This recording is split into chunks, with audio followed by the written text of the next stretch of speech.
1945, la Wehrmacht publia son dernier rapport. Depuis minuit, les armes se sont tues sur tous les fronts. Sur l'ordre du grand amiral, la Wehrmacht a mis fin au combat devenu sans espoir.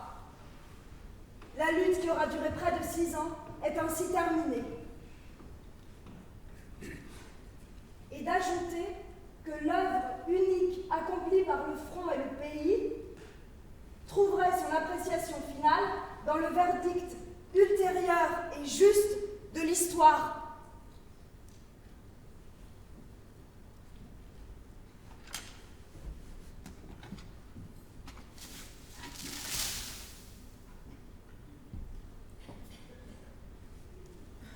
Dans les ruines de leur pays, les gens ne pouvaient avoir qu'une vague idée de leur avenir, qu'ils envisageaient qu'avec une grande appréhension. À l'immense soulagement de savoir la guerre finie, se mêlait la consternation face à la catastrophe qui avait englouti l'Allemagne et l'angoisse de vivre sous contrôle ennemi. L'immense majorité de la population allemande ne vécut pas la victoire alliée comme une libération. Et pour ceux qui habitaient le centre et l'est du pays, le pouvoir soviétique était une perspective redoutable. Mais surtout, il fallait vivre. Et les impératifs de la vie quotidienne ne changeraient pas avec la capitulation.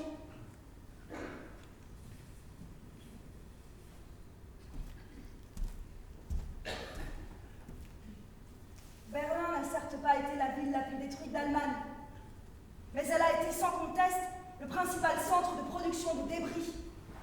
Au lendemain de la guerre, celle qui apparaît pour Brecht comme une eau forte de Churchill d'après une idée d'Hitler, semble pour d'autres l'endroit le plus lamentable et le plus fascinant du monde, où l'énormité du désastre en fait un spectacle.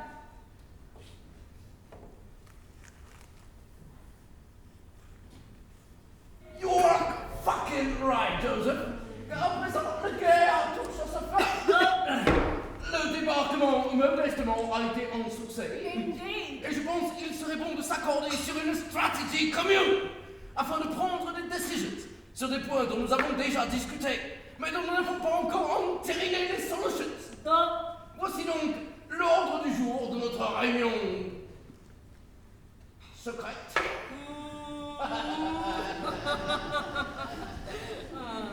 Du 4 février 1945, in Yalta.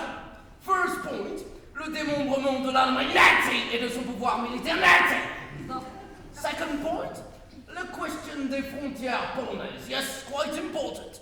And third point, l'ONU, qui, comme vous le savez, est un petit projet qui me tient particulièrement à cœur. Oui, c'est un très grand projet, Franklin. Thank you, Winston. I love you, Winston. Thank you.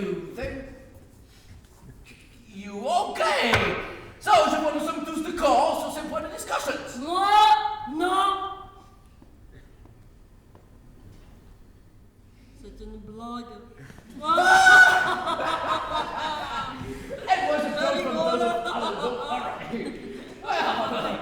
Je vous propose de commencer par le commencement, c'est-à-dire la répartition de l'Allemagne et de sa capitale, Berlin.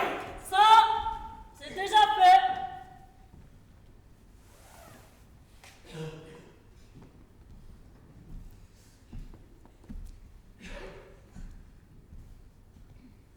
Hop là. Voilà.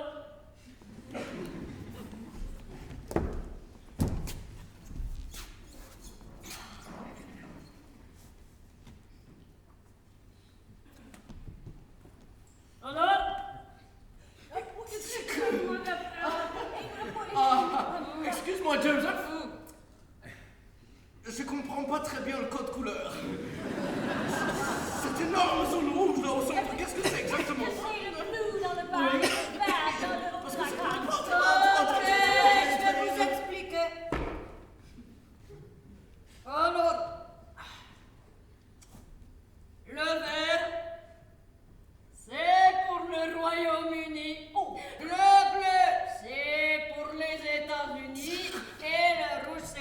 c'est pour l'URSS. Oh, mais Joseph, excuse me, mais ce n'est pas tout à fait ce que nous avions décidé la dernière fois. No, this time Winston is right, pas tout à fait. Comment ça? Joseph! Écoute, ça c'est un très beau coloriage que tu as fait dans ta chambre, mais c'est pas possible.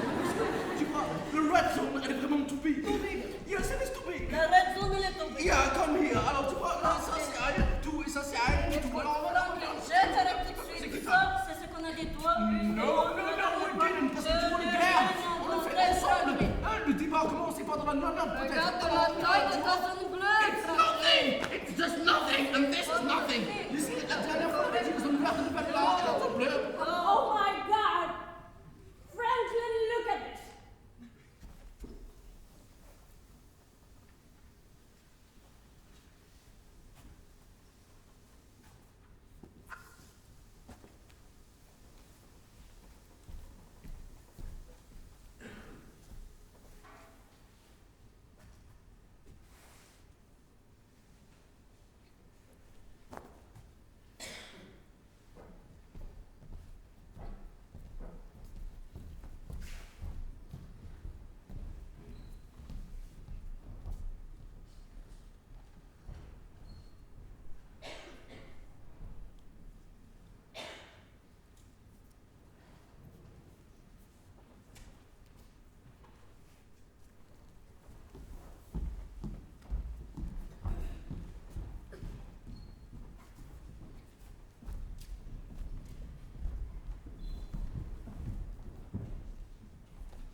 Une ombre est tombée sur les scènes qui avaient été si clairement illuminées récemment par la victoire des Alliés.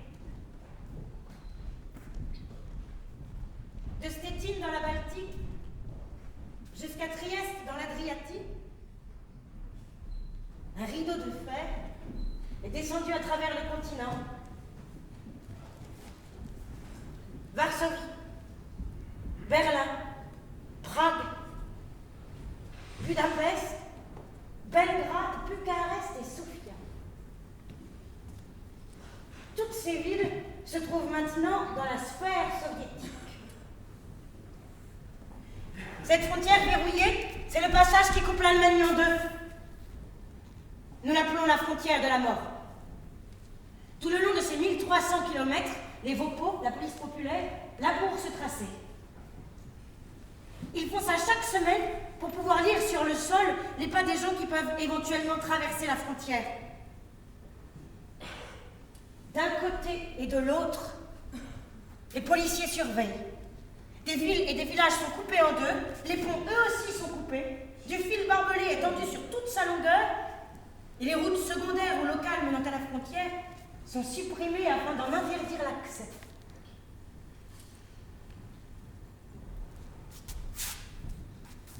Pourtant, le départ définitif est devenu l'unique but de la plupart de ceux qui traversent illicitement la frontière. L'exode vers l'ouest s'accroît. Et c'est au rythme de 3000 par jour que des Allemands de l'Est se présentent dans des centres d'accueil de Berlin-Ouest.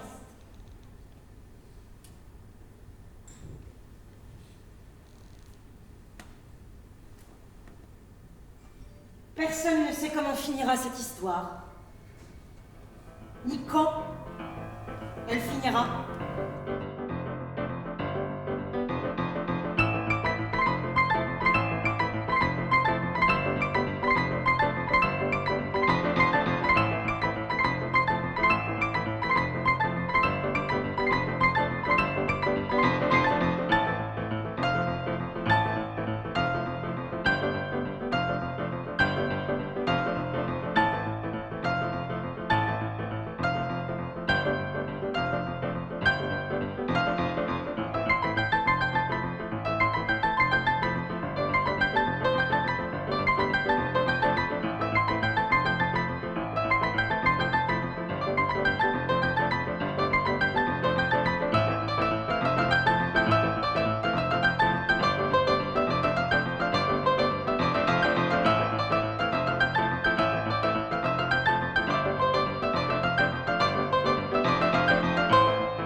part d'ici.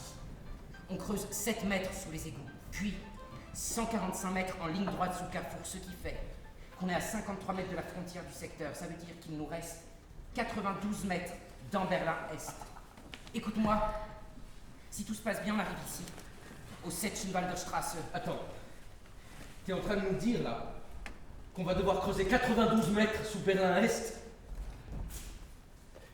Vous êtes tarés. Ok, moi les gars, je suis avec vous. 145 mètres. Il faut que tu partes. Tu viens avec moi? Non. 145 mètres? Alors je reste. Oui. 145 mètres. C'est la seule façon pour moi de faire sortir ma mère et j'ai plus qu'elle. Mon père a été assassiné quand j'avais 6 ans pour haute trahison. Tu sais bien que je ne peux pas partir Par les tu Russes. vas pas. Pour eux, de toute façon, tous les aristocrates allemands sont des traîtres. Puis, de toute façon, maintenant, c'est pas possible. Écoute-moi. Merci. Mathis m'a contacté. Tu as rendez-vous demain à 11h à Treptower Park avec Carola. D'accord? Elle te donnera un passeport. Le problème, c'est à cause de sa noblesse. Ma mère est l'ennemie de classe incarnée. Donc oui, je vais faire tout ce que je peux pour la sortir de là. Même s'il faut que je creuse un tunnel jusqu'en Sibérie avec une petite cuillère. Bonne nuit. Et les gars, avec quoi on va creuser? Tu viens de le dire. Avec une petite cuillère.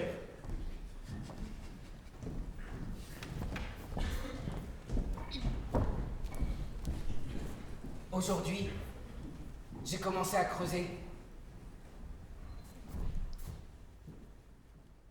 Peter! Pris ma première bouchée de terre! Donnez mon premier coup de pioche! Un commencement! Oh, comme j'ai exulté. Exulte. Je suis léger. Je flotte. Je flotte bien qu'il n'y ait pas de vent. Lass sie nach Berlin kommen, let them come to Berlin, qu'ils viennent à Berlin!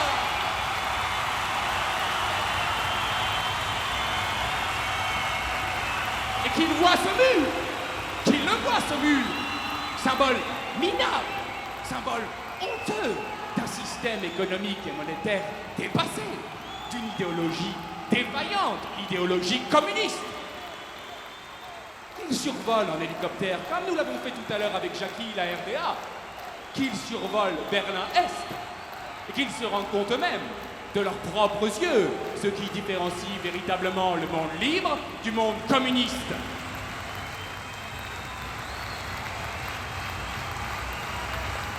Ah oui, oui, j'entends mes détracteurs.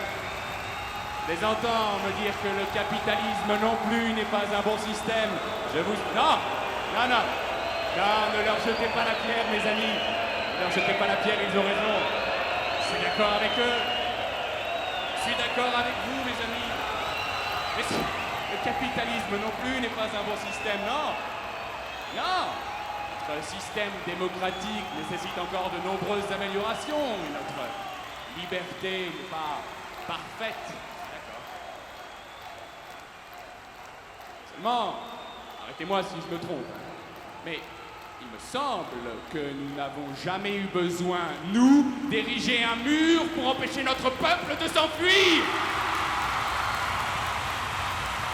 Notre peuple est libre d'aller où il veut. Notre peuple est libre de faire ce qu'il veut. Notre peuple est libre de...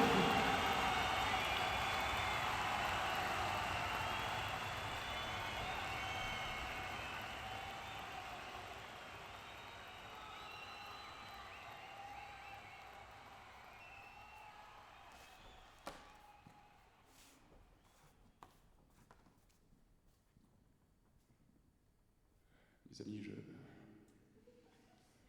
viens de croiser le regard dans le public du petit Hans que j'ai rencontré tout à l'heure. Hans a 8 ans, il est en CE2, c'est ça Hans? Petit bonhomme. Hans me dit tout à l'heure, Monsieur Kennedy, Monsieur Kennedy. Moi je lui dis non, appelle-moi John. Il me dit, Monsieur John, ma maman est de l'autre côté de ce mur depuis 2 ans. Ça fait 2 ans que je ne l'ai pas vue, elle me manque.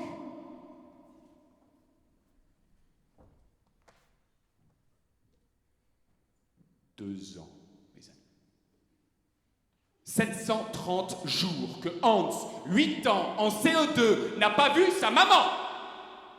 Sa maman qui n'est pourtant pas si loin, quelques centaines de mètres, tout au plus. Quelques centaines de mètres coupés par ce mur. Jacques a dit les mains sous les cuisses. Non, les paumes vers le bas. Aïe! J'ai pas dit Jacques a dit!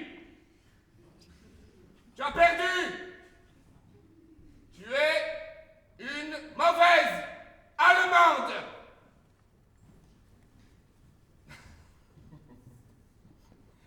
Nein, je rigole pas avec toi!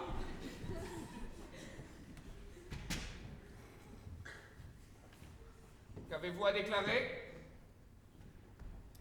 J'ai rien fait. Je ne sais rien. Vous n'avez rien fait et vous ne savez rien.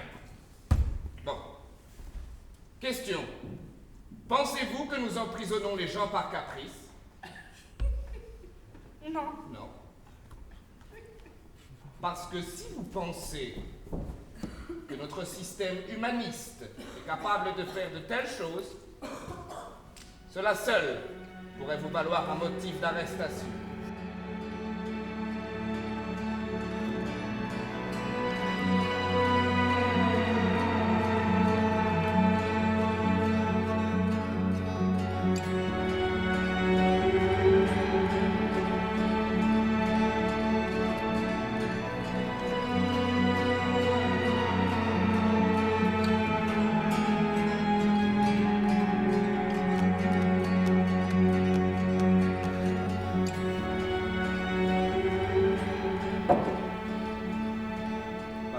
Steiner.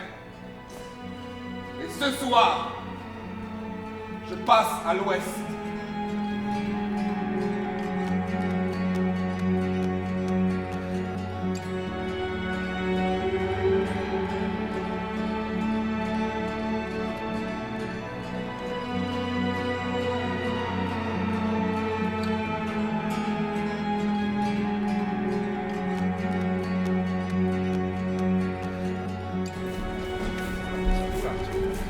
Assis, s'il vous plaît. Messieurs, bonsoir. Je présente Christophe, président du Conseil des ministres du gouvernement de la RDA. En raison d'une situation politique extrêmement tendue, toute entrave est suspendue pour le moment. Je répète, toute entrave est suspendue pour le moment. Est-ce que jusqu'à nouvel ordre? Merci. Il n'y aura pas d'entrave.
m'avait toujours envoyé que des saucissons et de la charcuterie parce qu'il me prenait pour une pouilleuse de l'Est. Et en fait, il m'envoyait des jeans et des parfums. Et moi, je les recevais pas parce que la Stasi, ils faisaient pas mal de publicité. Un partenariat avec l'Alliance française qui permettait de faire ça. C'est un jeu historique.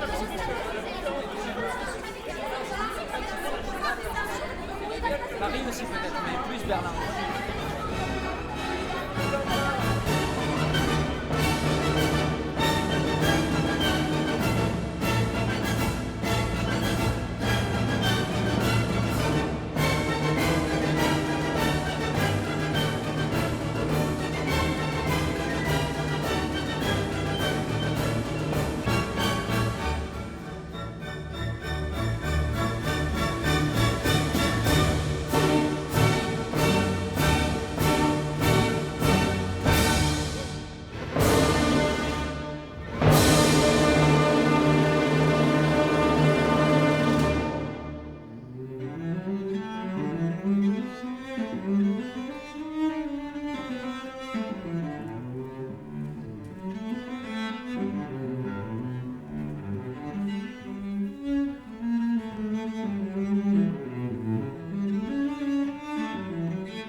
Il n'y a rien de nouveau. Maintenant, ça prend des allures d'orgie.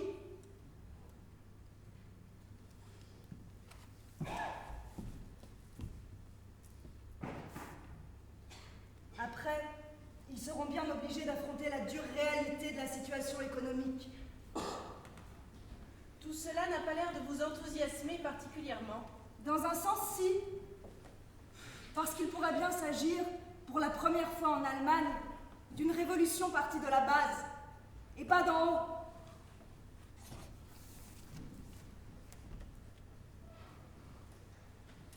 Ce qui est important, c'est que les gens sont en train de se battre pour leur libération.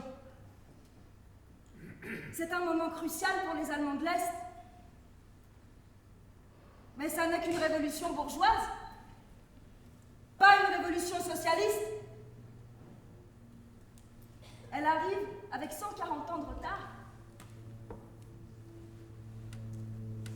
Dans le cas présent, ce qui est intéressant, c'est qu'il s'agit essentiellement d'un mouvement de la jeunesse. Pensez-vous que l'on puisse sérieusement envisager l'hypothèse d'une réunification? J'en ai bien peur, oui. Vous en avez peur? Oui. J'espère que ça ne se produira pas. Si on déforme les structures du socialisme pour réintroduire une économie de marché, on crée automatiquement une différence entre riches et pauvres. Ça, j'espère que les gens en RDA ne l'oublieront pas. Pour des gens qui n'ont rien, ça n'est pas si facile à oublier.